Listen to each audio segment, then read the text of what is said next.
Hello పిల్లలు, మనవలు వచ్చి కూర్చోండి. మనం ఆంజనేయ స్వామి కథ చెప్పుకుందాం.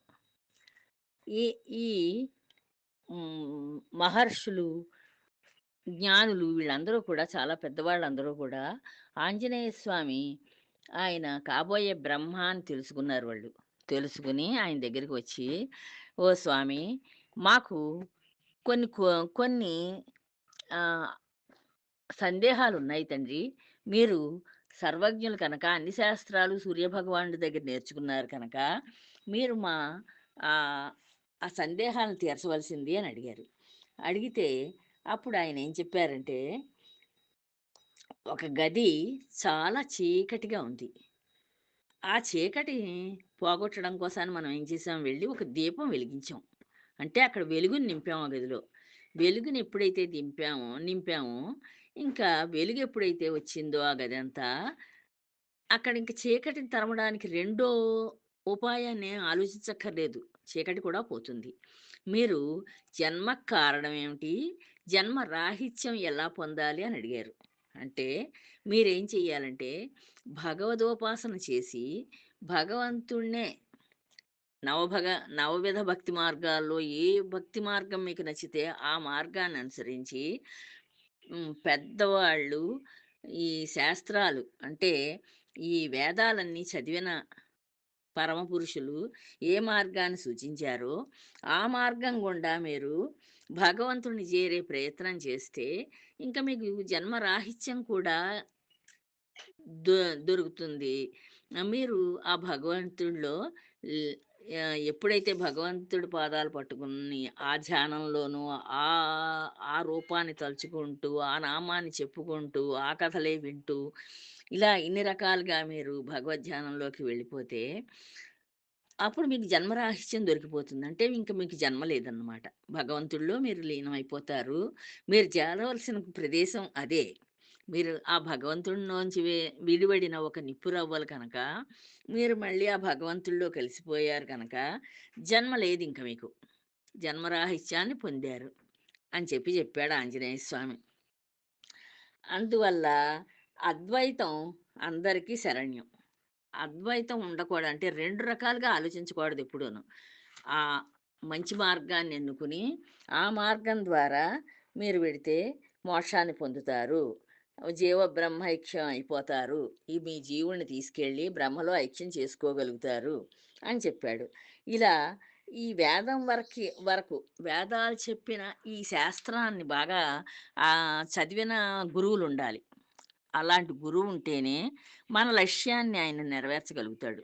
ఆ గురువు చెప్తాడు, మార్గాన్ని చూపించగలుగుతాడు. ఆ గురువు చేతిలో దీపం లేకపోతే ఈ శిష్యుడికి దారెలా చూపిస్తాడు? అంటే ఆయనకి మార్గం తెలిసుండాలి కదా! తెలిసుండాలి. ఆయన గొప్ప పండితుడయ్యుండాలి. వేదాల్ని అభ్యసించి అది బాగా అవపోసన పట్టినవాడయ్యుండాలి. అప్పుడు మాత్రమే శిష్యులకి దారి చూపించగలుగుతాడు. ఈ లోకం అంతా ఎలా ఉంటోందంటే, వాళ్ళు రకరకాల వాదనలతోటి వాదిస్తూ ఏవో చెప్తూ ఉంటారు. దాన్ని విన్నవాళ్ళేం చేస్తారంటే చాలా ముగ్ధులైపోతారు. అబ్బా! వాడు ఎంత బాగా వాదిస్తున్నాడో, ఎంత గొప్పగా చెప్తున్నాడో అనుకుంటారు తప్పించి, ఆహ్, వాడు సర్వజ్ఞుడేం కాదు. వాడికేం తెలీదు. తెలియకపోయినా వాడేం చేస్తాడంటే, వాడికి వాక్చాతుర్యం ఉండడం చేత వాదిస్తాడు తప్పించి, వాడికి జనులని సరైన మార్గంలో నడిపించడం చేత కాదు. ఇప్పుడు గురువులు అలా ఉన్నారు అని చెప్తున్నారు. ఇప్పుడున్న గురువులందరూ కూడా ఆ రకంగా ఉంటున్నారు. మంచి గురువుని ఇలా శాస్త్ర సమ్మతంగా ఉండే గురువుని ఆహ్, దగ్గరికి శిష్యుడు చేరితేనే ఆహ్, వాడికి మంచి దారి దొరుకుతుంది. మంచి దారి చూపించగలుగుతాడు ఆ గురువు. సరైన గురువుని ఎంచుకోవాలి అని చెప్తున్నారు. ఇంకా దక్షిణామూర్తి అనే ఈ ఈశ్వరుడు యొక్క అవతారం ఉంటుంది. ఈ ఈశ్వరుడు ఏం చేస్తాడంటే, దక్షిణ దిక్కుని చూస్తూ ఉన్నట్లుగా ఆయన్ని ప్రతిష్ఠ చేస్తారు దేవాలయాల్లో. ఆ దక్షిణామూర్తి, ఆ శివుడు ఆయన ఏం చేస్తారంటే, కుడి చేతి చూపుడు వేలంటే మనం అన్నమాట, జీవులం. ఆయనతోంటి భగవంతుడిలోంచి విడిపడ్డ జీవులం మనం. చిన్న చిన్న రిపురవ్వలం. ఈ బొటనవేలంటే భగవంతుడు. ఆ దక్షిణామూర్తి, ఆ శివుడు, భగవంతుడు. ఆహ్, ఆహ్, ఆ భ్రమలో మనం ఐక్యం అవ్వాలి అంటే, ఈ చూపుడు వేలు, బొటన వేలు కలపండి అని చెప్పి, ఆ ముద్రలో ఆయన కూర్చునుంటారక్కడ. దక్షిణామూర్తి ఎప్పుడూను. అంటే ఆ చిన్ముద్ర అంటారు దాన్ని. ఆ చిన్ముద్రలో అలా కూర్చోవడం అంటే, జీవైక్యం, జీవుడు వెళ్ళి బ్రహ్మలో ఐక్యం అవ్వడం అన్నమాట. బొటనవేలు బ్రహ్మ అయితే, చూపుడు వేలు ఈ జీవుళ్ళు. మిగతా వేళ్ళు 3 నిలబెట్టి అట్టే పెడతారు. పూర్తిగా నిలబెట్టి అట్టే పెట్టి, ఇలాగ చిన్ముద్రలో ఆహ్, దక్షిణామూర్తి కూర్చొని చూపిస్తూ ఉంటారు మనకి. ఆయన నోటితోటి చెప్పరు. ఆయన ఆ ముద్ర వేసుకొని అంటే మనం కూడా అలా కళ్ళు మూసుకొని, ఆహ్, ఆ భగవంతుడి ధ్యానంలో మనం ఆయన్నే తలుచుకుంటూ, ఆయన కథలే మనం మననం చేసుకుంటూ, ఆయన పాటలే వింటూ ఉన్నట్లుగా మనస్సుని ఎంతసేపు అలా నిలబెట్టగలగాలి. నిలబెట్టగలిగితే మనం నెమ్మది నెమ్మదిగా ఆ సాధనతోటి మనం భగవంతుడిలో లేమన్నాం అవ్వగలుగుతాం. ఈ జీవితం కాకపోతే మళ్ళీ ఇంకొకసారి పుట్టైనా మొత్తానికి భగవంతుడిని చేరగలుగుతాం. అది నిజమైన గురువు మనకి చెప్పవలసిన విషయము అని చెప్తున్నారు. ఆ భగవంతుడు అలా చూపించాడన్నమాట ఆ చిన్ముద్రని. నిజమైన జ్ఞాని అయిన గురువు సరుకులమ్మేవాడుంటాడు. సరుకులమ్మేవాడు ఏం చేస్తాడు మనకి రోడ్డంపట, వాడి దగ్గర ఏ సరుకులున్నాయో మిరపకాయలున్న వర్తకుడు మిరపకాయలో నరుస్తాడు. పళ్ళున్నవాడు పళ్ళండి అని అరుస్తాడు. అలా అరుస్తూ పోతారు. కానీ అలా వీధికెక్కి ఈ నిజమైన జ్ఞానైన గురువు అలా అరవడు. ఆయన నేర్పిన శిష్యుల్ని చూస్తే చాలు మనకర్థమవుతుంది. ఆయన దగ్గర నేర్చుకున్న శిష్యుల్ని మనం చూస్తే వాళ్ళ జ్ఞానాన్ని బట్టి, వాళ్ళ గురువు ఎంత గొప్పవాడో మనం అర్థం చేసుకోగలుగుతాం. ఈ చీమ మొదలుచుకుని ఆహ్, మొత్తం ఈ ప్రపంచం అంతటా కూడా వ్యాపించి ఉన్న చైతన్య శక్తి ఉందే, ఆ స్వరూపాన్ని, ఆ వైభవాన్ని, ఆ కదలికలనన్నమాట. చైతన్యం అంటే కదలికలు. ఆ కదలికలు అన్ని జీవులు కూడా కదలికల వరకు దర్శిస్తూ, అలా చూస్తూ, ఆత్మానందాన్ని పొందుతూ, అనుభవిస్తూ పిచ్చివాడిలా ఉంటాడు. ఇలా ఈ భగవంతుడి ధ్యానంలో కూర్చున్నవాడున్నాడే పూర్తిగా, వాడికింకా ఈ ప్రపంచకంతోటి సంబంధం లేదు. వాడు ఈ చెట్టుల్ని, పుట్టల్ని వీటన్నింటిని చూసి వాడేం ఆనందపడిపోడు. వాడు మనస్సులో ఈ భగవద్ధ్యానాన్ని చేసుకుంటూ వాడు ఆహ్, ఎ జ ఇంకా చీమ కదులుతోందంటే అది కూడా ఒక బ్రహ్మమే అనుకుంటాడు. ఓ చెట్టుని చూసాడంటే అది కూడా ఓ బ్రహ్మమే. అంతా భగవత్ స్వరూపాలే అని ఎవడైతే గుర్తిస్తాడో వాడు ఆత్మానందాన్ని పొందుతాడు. వాడు ఆత్మలో ఆనందాన్ని పొందుతూ పిచ్చివాడిలా నవ్వుకుంటూ ఉంటాడట. నవ్వుకుంటూ రాళ్ళనేరుకుంటూ ఉంటాడంతే. అంటే వాడికేం అక్కర్లేదు కదా! వాడికి కుటుంబం అని, పిల్లల్ని పెంచాలని, డబ్బు సంపాదించాలని, ఈ రకంగా కష్టపడి బయటికెళ్ళి డబ్బులు తేవాలని, లేపోతే ఏవో సరుకులు కొనుక్కు తేవాలని, ఇవేమీ లేవు. ఈ కుటుంబ పోషణ, ఈ గొడవలేమి లేవు వాడికి. అంచేత ఆహ్, ఎప్పుడూ చిదానందంతోటి వాడి మనస్సంతా తోటే నిండిపోయి వెలుగుతూ ఉంటుంది. వాడు హ్మ్, ఎలా ఉంటాడు అంటే, మనం దీపం వెలిగిస్తే, ఆ దీపం కుందిలో ఉన్న నూనుందే, ఆ నూనె ఆ ఒత్తంపటంలాగా దీపం దాకా వెడుతూ ఉంటుంది. ఆ దీపం చక్కగా కాంతినిస్తూ ఉంటుంది. ఆ తైలం అయిపోయేదాకా దీపం అలా వెలుగుతూ ఉంటుంది. అలా తైలధార ఎలాగైతే వెడుతుందో, అలాగే వాడు కూడా బ్రహ్మీభూత స్థితిలో ఉంటాడు. ఈ బ్రహ్మతోటి హ్మ్, కలిసిపోయినట్లుగా ఆనందాన్ని పొందుతూ, పిచ్చివాడిలా నవ్వుకుంటూ ఆహ్, ఏ అక్కడేదో లేపోతే చెట్టుంటే ఆ చెట్టు ఆకులు తెంపుతూ ఇలా ఏదో ఆ ఆనందంలో ఉంటాడు తప్పించి, వాడు ఈ ఆకులు కోస్తున్నా, లేపోతే రాళ్ళనేరుకుంటున్నా అనే వాడికి అది కూడా మనసులోకి రాదు. రాకుండా అలా క్షణం కూడా భగవంతుడిని వదిలిపెట్టకుండగా, ఎడబాటు ఇష్టపడకుండా ఆ ఆనందాన్ని పొందుతూ ఉంటాడట. ఆ బ్రహ్మీభూత స్థితిలోకి వెళ్ళినవాడు. గురు శిష్య సంబంధం సామాన్యమైనది కాదు. ఇంకా మంచి గురువుని ఎన్నుకుంటే, ఆ గురువు, శిష్యుడి యొక్క సంబంధం కూడా చాలా గొప్పది అని చెప్తున్నారు. ఎలాగంటే, దాన్ని సంహితా స్వరూపం అని చెప్తున్నారు. సంహితా స్వరూపం అని పిలుస్తారట దాన్ని, ఆ గురు శిష్య సంబంధాన్ని. అణువు మొదలు మహత్తు వరకు అంటే, ఈ పదార్థంలో అణువులు మొదలుకొని అంటే చిన్న చిన్న రేణువులన్నమాట. ఆ రేణువులు మొదలుచుకుని గ్రహ, నక్షత్ర, తారామండలాలతోటి గ్రహాలు, నక్షత్రాలు, ఆకాశంలో ఉంటే న నక్షత్ర మండలాలు, అనేక లోకాలు ఇవన్నీ కూడా ఒకదానితోటి ఒకటి ఈ విశ్వం అంతా కూడా నిరంతరం సాహచర్యంతో విడదీయడానికి వీలు లేకుండా ఉంటుందట. ఇది ఒకదాన్ని తీసి పారేద్దాం పక్కకంటే మనం విడదీయలేము. అంతా ఓ దానితోటి ఒకటి కలిసుంటుంది. అలా కలిసి ఉండడం చేత ఇలా బంధించి ఉండే శక్తి ఉందే, ఈ శక్తిని చైతన్యం అని పిలుస్తారట. అంటే కదలిక వీటినన్నింటి కదపగలిగిన శక్తి ఉన్నదన్నమాట చైతన్యం. ఏదైతే ఉందో దానికి సంహిత అని పేరు. ఆ శక్తికే సంహిత అని పిలుస్తారట. అది అనాది. ఎప్పటినుంచో ఈ చైతన్య శక్తి ఉంది. ఈ సంహితా శక్తి ఉంది. అది సహజంగానే ఉంది. దాన్నెవరు అంటే అది భగవత్ సృష్టిలో అలాగా వచ్చేసింది తప్పించి, అది సహజంగా ఉన్న శక్తే తప్పించి, ఇది ఎవళ్ళు ఏర్పాటు చేసిన శక్తి కాదు. ప్రకృతి సిద్ధం. ఇది ప్రకృతి పుట్టినప్పుడు అది దాంతోటే వచ్చేసింది ఆ శక్తి కూడాను. అయిన శక్తి అదే పరమాత్మ స్వరూపం. ఈ శక్తి అంతా కూడా ఈ కదలిక ఉందే, ఈ కదలిక శక్తి అంతా కూడా పరమాత్మ స్వరూపం. దాన్ని పరమాత్మ స్వరూపం అనే చెప్తారు వేదాల్లోను. దానినే సత్ అంటారు. ఆ శక్తిని సత్ అని పిలుస్తారట పురుషవాచకంగా.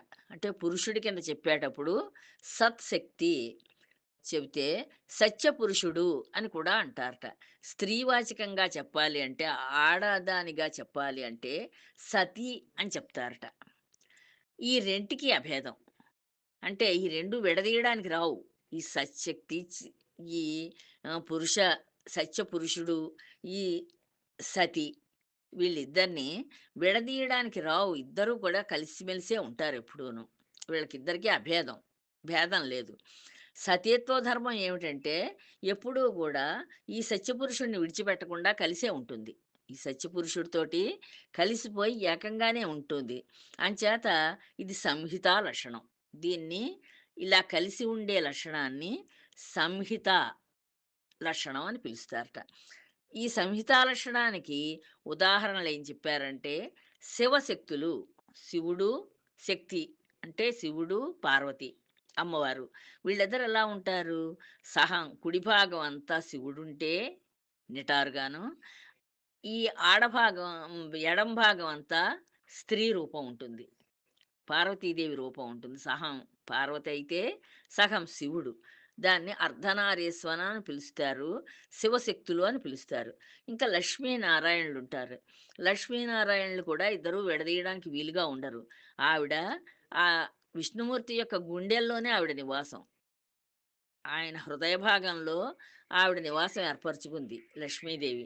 అంచేత ఈ లక్ష్మీనారాయణులకు కూడా వీళ్ళిద్దరూ కూడా సంహితా స్వరూపులే. అలాగే ఈ శివుడు, పార్వతి కూడా శివశక్తులు కూడా సంహితా స్వరూపులే. అలా వాణి, బ్రహ్మలు. వాణి ఏం చేసిందంటే ఈ సరస్వతీదేవి బ్రహ్మగారి నాలుక మీద ఉంటుంది. ఆ నాలుక మీద ఉండి ఆవిడ మాట్లాడుతూ ఉంటుంది. అంచేత ఈ ఇద్దరు అలా కలిసిపోయి ఉంటారు.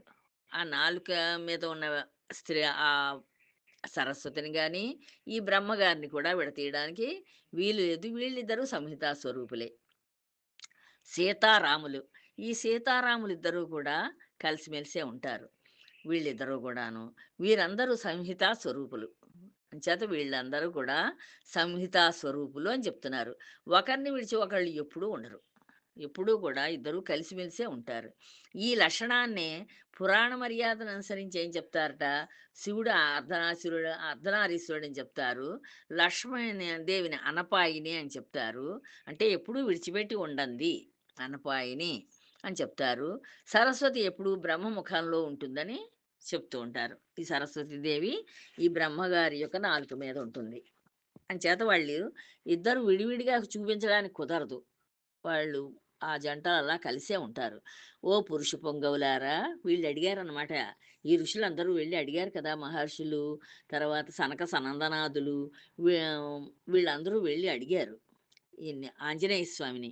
అంచేత ఆయన చెప్తున్నారిప్పుడు, "ఓ పురుష పుంగవులారా! ఈ సంహిత 4 అవయవాలు కలది.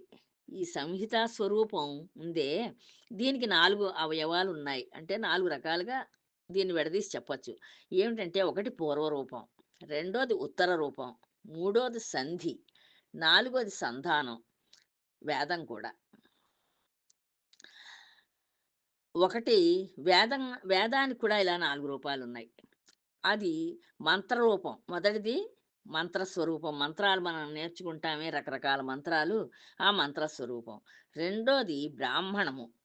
దాని దొ దాని రెండోది దాన్ని బ్రాహ్మణము అని పిలుస్తారట. 3 అరణ్య ఆరణ్యకము. మూడో రూపాన్ని ఆరణ్యకం అంటారట.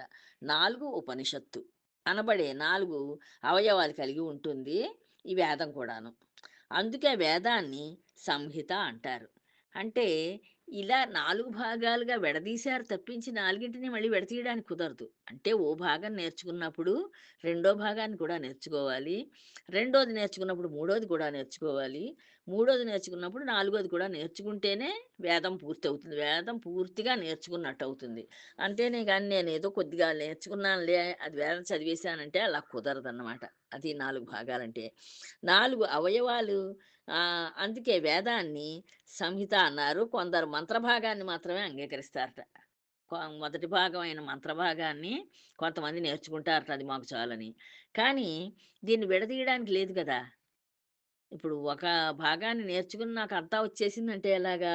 అంచేత వేదాన్ని అలా ఒక భాగం నేర్చుకున్న వాళ్ళకి, మంత్రభాగాన్ని ఒకటే ఒప్పుకున్న వాళ్ళకి సంహితా లక్షణం పట్టదు. అంటే అన్నీ కలిసి నేర్పుచ్చుకుంటేనే వేదం పూర్తయినట్లు. ఇప్పుడు గురు శిష్యులు సంహితా స్వరూపులు ఎలా అయ్యారో వినండి. గురువు, శిష్యుడు వీళ్ళిద్దరూ సంహితా స్వరూపులు ఎలా అయ్యారో చెప్తా ఉంటున్నారు. ఆచార్యుడు అనగా గురువు పూర్వరూపం. అంటే మొదటి రూపం ఈ గురువుగారు.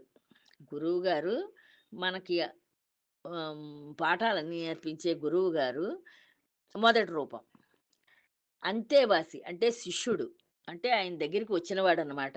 ఆ శిష్యుడు అంతేవాసి రెండో రూపం. అంటే ఉత్తర రూపం. ఉ విద్య సంధి. వీళ్ళిద్దరికీ ఇప్పుడు ఈ పిల్లవాడు ఎందుకొచ్చాడు గురువుగారి దగ్గరికి? విద్య నేర్చుకుందుకొచ్చాడు.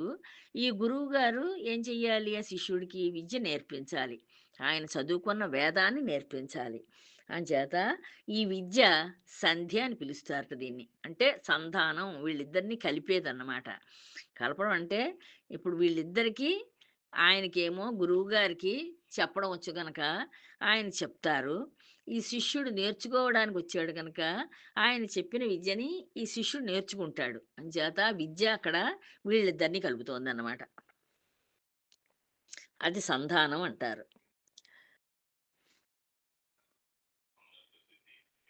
ఆచార్యుడు, విద్య సంధి వారిద్దరిని కలిపేది. ప్రవచనం అంటే విద్య చెప్పడం సంధానం. ఇంక ప్రవచనం చెప్తారు. ప్రవచనం అంటే విద్య నేర్పించడం అనమాట. అది దాన్ని సంధానం అని పిలుస్తారు. విద్య అంటే వేదమే. ఇంకా ఇప్పుడు మనం విద్య అంటే రకరకాలుగా నేర్చుకుంటున్నారు విద్యలు. కానీ ఈ ఇన్ని రకాల విద్యలు అప్పుడు వేదంలోనే నేర్పించేవారు. అంచేత విద్య, నేను విద్య నేర్చుకున్నాను అంటే వేదాలు నేర్చుకున్నవాడే విద్యావంతుడు. అప్పటి రోజుల్లో. అప్పటి రోజుల్లో, ఇప్పటి రోజుల్లో అని కాదు. అసలు ఆ వేదాన్ని ఇప్పుడు అర్థం చేసుకునేవాడే లేడు. అంటే చేతనైన వాడు ఎవడు లేడు. దాన్ని అది చదవాలి, అర్థం చేసుకోగలగాలి. అర్థం చేసుకుంటే ఇప్పుడు కూడా ఇప్పుడు వాటిని దాచుకుని, అవి నేర్చుకునే శక్తి లేక మనం అన్నీ పాడు చేసేసుకున్నాం. మన మనలో ఐకమత్యం లేక ఇతర దేశస్తులొచ్చి మన దేశాన్ని వాళ్ళు వందల సంవత్సరాలు పరిపాలించి అవన్నీ కూడా పాడు చేసేసారు ఆ పుస్తకాలని. చాలా కొద్దిగా మాత్రమే ఇప్పుడు మనకి దొరికి ఉన్నాయి వేదాలు. అవి కూడా అప్పుడు తాటాకుల మీద రాసుకునేవారు వాళ్ళు. ఆ గ్రంథాలను. వాళ్ళు రాసుకోగలిగినవి తాటాకుల మీద రాసుకునేవారు. అప్పుడు గురువుగారు ఇలాగా హ్మ్, పుస్తకాల్లో రాసి నేర్పించేవారు కాదు. వారు కేవలం నోటితోటే చెప్పేవారు. వారు నేర్చుకున్న విద్యని, ఆ వేదాల్లో ఉన్న విద్యని నోటితోటి చెప్తే తాటాకుల మీద ఉండేవి, తాటాకుల గ్రంథాలు ఉండేవి వేద విద్యకి. ఆ వాటిని చదువుకుని వాళ్ళు అర్థం చేసుకుని, ఈ శిష్యులకి నేర్పించేవారు. అలా విద్య నేర్చుకునేవారు అప్పటి కాలంలో. వాళ్ళు ఆ గురువుగారు చెప్పిన విద్యని పదే పదే దాన్ని మననం చేసుకోవడం అంటారా? అలాగ మననం చేసుకుంటూ వాళ్ళు అప్పటి కాలంలో విద్యలు నేర్చుకునేవారు. ఆ విద్యలో మనకిప్పుడు సంఘంలో ఏమేం అవసరమో, ఎన్ని రకాల విద్యలున్నాయో, అన్ని రకాల విద్యలు అందులో వాళ్ళు నేర్పగలిగేవారు ఆ గురువులు. ఇప్పుడు ఆ విద్యంతా నశించిపోయి, ఇప్పుడు కొత్త రకం విద్యలొచ్చాయి మనకి. ఈ విధంగా గురు శిష్యులు సంహితా స్వరూపులవుతారు. వీళ్ళిద్దరిని ఇలా ఒకళ్ళకొకళ్ళు ఒకళ్ళ మీద ఒకళ్ళు ఆధారపడి ఉన్నారు కనుక గురువుగారేమో శిష్యుడికి నేర్పడంలో ఆయనున్నారు. శిష్యుడేమో గురువు దగ్గర నేర్చుకునే ఇదిలో ఈ శిష్యుడున్నాడు. అందుకోసాన్ని వీళ్ళు సంహితా స్వరూపులు. అంటే వీళ్ళిద్దరూ కూడా ఒకళ్ళతోటొకళ్ళు పెనవేసుకోబడి ఉంది. అంటే ఆయన విద్య పూర్తిగా నేర్పించేదాకా ఈ శిష్యుడు కదలడానికి లేదు. నేర్చుకుని తీరాలి. నేర్చుకుంటేనే వస్తుంది దీనికి. లేపోతే రాదు. ఈ గురువుగారు అలా నేర్పగలిగిన వాడయ్యుండాలి. అలా నేర్పిస్తేనే మంచి గురువవుతారు ఆయన. ఋషిపుంగవులారా! గురువు సాక్షాత్తు శివుడే. మళ్ళీ ఈయన ఆంజనేయ స్వామి చెప్తున్నారనమాట. ఓ ఋషిపుంగవులారా! ఈ గురువు ఉన్నాడే, ఈ గురువు సాక్షాత్తు శివుడే అయ్యుంటాడు. ఎంచేతంటే అంత విద్య నేర్చుకోవాలి అంటే, ఆ భగవత్ శక్తి కొన్ని వాళ్ళు అవపోసన పట్టందే వాళ్ళకంత విద్య రాదు. సందేహం లేదు. కలియుగం ఎంత పాపిష్టిదైనా కలిలో కూడా శ్రీకృష్ణుల అవతారాల వలె అవతార ఆవిర్భావాలు జరుగుతాయి. ఇప్పుడు ఈ మనం కలియుగంలో ఉన్నాం. ప్రథమ పాదంలో ఉన్నాం. జంబూ ద్వీపంలో ఉన్నాం. జంబూ ద్వీపం అంటే ఏం లేదు. నేరేడు చెట్లు ఉండేవన్నమాట పూర్వకాలంలో. ఇదంతా నేరేడు చెట్లతోటి నిండి ఉండేది కనుక దీన్ని జంబూ ద్వీపము అని పిలుస్తారు. మనం జంబూ ద్వీపంలో నివసిస్తున్నాం ఇప్పుడు. ఈ భూభాగం అంతా కూడా ఏకంగానే ఉండేది. ఆహ్, ఆహ్, అది అందులో మనం ఆ జంబూ ద్వీపంలో ఉండేవాళ్ళం అన్నమాట. ఉంటున్నాం ఇప్పుడు. కల్లో కూడా ఈ శ్రీకృష్ణుడు కూడా అవతారాలెత్తుతారట. శ్రీరామునిది ఇచ్ఛాశక్తి. శ్రీరాముడు ఏం చేస్తాడట, ఇచ్ఛాశక్తి ఆయన ఆలోచన అంటే ఆ భగవంతుడు ఆయన ఆలోచన ప్రకారం ఏం చెయ్యాలని వస్తాడో భూమి మీదకి అవతారాన్నెత్తి ఆయన వస్తాడట. నాది క్రియాశక్తి. నాది అంటే అక్కడ ఆంజనేయ స్వామిది. ఆంజనేయ స్వామి కదా చెప్తున్నారు ఈ కథ అంతాను. ఆంజనేయ స్వామిది క్రియాశక్తి. ఆ భగవంతుడు ఏమి ఆజ్ఞాపిస్తాడో, ఆ ఆజ్ఞని ఈయన పరిపాలిస్తాడనమాట. ఆయన రాముడు ఎలా చెప్తే అలా చేస్తాడు. శ్రీకృష్ణునిది ఇచ్ఛాశక్తి. ఈ శ్రీకృష్ణుడు ఆయన కూడా అవతారం ఎత్తుతాడు గదా! ఆయనది ఇచ్ఛాశక్తి. ఆయన మనసులో ఎల్లాగ తలుచుకుంటాడో ఆ భగవంతుడి రూపం కనుక, ఆయన ఆ శక్తితోటి పనిచేస్తాడు. అర్జునుడిది క్రియాశక్తి. అర్జునుడున్నాడే, అర్జునుడిది ఆహ్, హ్మ్, ఆయన ఎలా చెప్తే అలా చెయ్యాలి. వీడిని చంపు అంటే చంపుతాడు. వాడిని వదిలేయి అంటే వదిలేస్తాడు. ఇలా కలియుగంలో శ్రీకృష్ణ అవతారాలు 2 కలిసిన అవతారం ఆవిర్భవిస్తుంది. ఇప్పుడు ఇంక మనం కలియుగంలో ఉన్నాం కనుక, ఈ కలియుగంలో 2 శక్తులు కలిసిపోతాయట. శ్రీరామ శక్తి, శ్రీకృష్ణ శక్తి కలిసిపోయి, ఈ 2 శక్తులు కలిసిన అవతారం వస్తుందట ఈ కలియుగంలోను. అది తన ఇచ్ఛాశక్తి చేత ప్రపంచాన్ని నడిపిస్తుంది. ఆ శక్తి ఏం చేస్తుందిట అలాగా. ఈ శ్రీకృష్ణులు ఇద్దరూ కలిసిన శక్తి ఆవిర్భవించి ఈ కలియుగంలో పుట్టి ఆ ఆ శక్తి యొక్క ఇచ్ఛాశక్తి. అప్పుడు ఆ రూపం యొక్క ఇచ్ఛాశక్తి మనస్సు ఎలా పనిచేసి ఏం చేయమంటే ఆయన కోరిక ప్రకారం ఈ ప్రపంచాన్ని నడిపిస్తూ ఉంటుందట. నేను ఆ అవతారానికి ఇప్పటి వలెనే దాసుడని పుడతాను అని చెప్తున్నాడు ఆంజనేయ స్వామి. ఆ అవతారం అప్పుడు వచ్చిన తర్వాత భూమి మీదకి నేను ఆయనకి మళ్ళీ భక్తుడినై పుడతాను. భక్తుడినై పుట్టి ఆయనకి దాసుడుగా ఉండి ఆయనకి సేవ చేస్తూ ఉంటాను. ఆయన చెప్పినట్లు చేస్తాను. సముద్రాన్ని లంఘించి వెళ్ళిపోయి ప్రపంచాన్ని నా క్రియాశక్తి చేత నడిపిస్తాను. సముద్రాలు దాటి వెళ్ళిపోగలను కనుక నేను దాటి వెళ్ళిపోయి నా ఈ ప్రపంచాన్నంతటి కొన్ని కూడా నా క్రియాశక్తితోటి అంటే నేను అన్ని పనులు చేసే శక్తి నాకుంది గనక, ఆ క్రియాశక్తితోటి నేను నడిపిస్తూ ఉంటాను ఈ ప్రపంచగానంతని ఆహ్, లంఘించి వెళ్ళిపోయి. కలిలో ఆవిర్భవింపబోయే ఆ అవతారం సాక్షాత్తు మహాశివుడైన మహాకాళుడు. ఈ కలియుగంలో పుడతా అన్నారు రామకృష్ణులని జెప్పాడు గదా! అవతారం ఎత్తుతారని. ఆ అవతారం ఈ శివుడి యొక్క అవతారంట. ఆ శివుడు మహాకాలుడు. ఆయన మహాకాలుడుగా పుడతాడట. ఈ కాలుడు చేసే పనేమిటి? హ్మ్. దాన్నంతని ఇక్కడున్న భూభారాన్నంతని తగ్గించడమే కాలుడి పని. అలా పుడతాటాయన. శివశక్తులు పరస్పరోపాసకులు. ఇంకా ఈ శివుడు శక్తి అంటే అమ్మవారు పార్వతీదేవి ఇద్దరూ కూడా ఒకళ్ళనొకళ్ళు ఉపాసించుకుంటారట. శివుడు పార్వతిని ఉపాసిస్తే, పార్వతి శివుడిని ఉపాసిస్తూ ఉంటుందట. అంటే మనస్సులో తలుచుకుంటూ ధ్యానిస్తూ ఉంటారనమాట ఒకళ్ళనొకళ్ళు. అలాగే మహాకాళి ఈ ఇద్దరు పరస్పరోపాసకులు. అలాగే ఇప్పుడు కాళ్ళుడు మహాకాళుడు పుడతాడని చెప్పారు కదా! ఈ మహాకాళుడు మహాకాళిని అలా ధ్యానిస్తూ ఉంటాడు. ఈ మహాకాళుడిని ధ్యానిస్తూ, ఉపాసిస్తూ ఉంటుంది. అవన్నీ శక్తి స్వరూపాలు. కలిలో ఆ అవతార రహస్యాన్ని కొద్దిమంది జ్ఞానులే గ్రహించగలుగుతారట. ఇది అవతారం అని చెప్పి, ఈ మహాకాళుడి అవతారం ఇది అని చెప్పి కొద్దిమంది జ్ఞానులుంటారట. వాళ్ళు మాత్రమే గ్రహించగలుగుతారట. ఇది మహాకాళుడు, ఈయన ఈ భగవత్ శక్తి ఇది అని వాళ్ళు కొంతమందే గ్రహిస్తారట. వాళ్ళు జాగ్రత్తగానే ఉంటారు. ఆ దేవుడిని ఉపాసిస్తూను. కానీ తక్కిన వాళ్ళు ఈ మాయలో పడిపోయి కొట్టుకుంటూ ఉంటారట. ఇప్పుడు మనం మాయలో పడిపోయి ఎలా కొట్టుకుంటున్నామో, ఈ సంసారేచ్ఛలో పడిపోయి ఎలా కొట్టుకుంటున్నామో, మిగతా వాళ్ళందరూ కూడా ఈ సంసారాన్ని నడిపించుకుందుకు డబ్బులు సంపాదించుకోవడం, తినడం, పడుకోవడం, పిల్లల్ని కనడం ఇంతే. ఈ ధ్యాసలోనే ఈ కలియుగం నడుస్తుంది అని చెప్తున్నారు ఈ ఆంజనేయ స్వామి.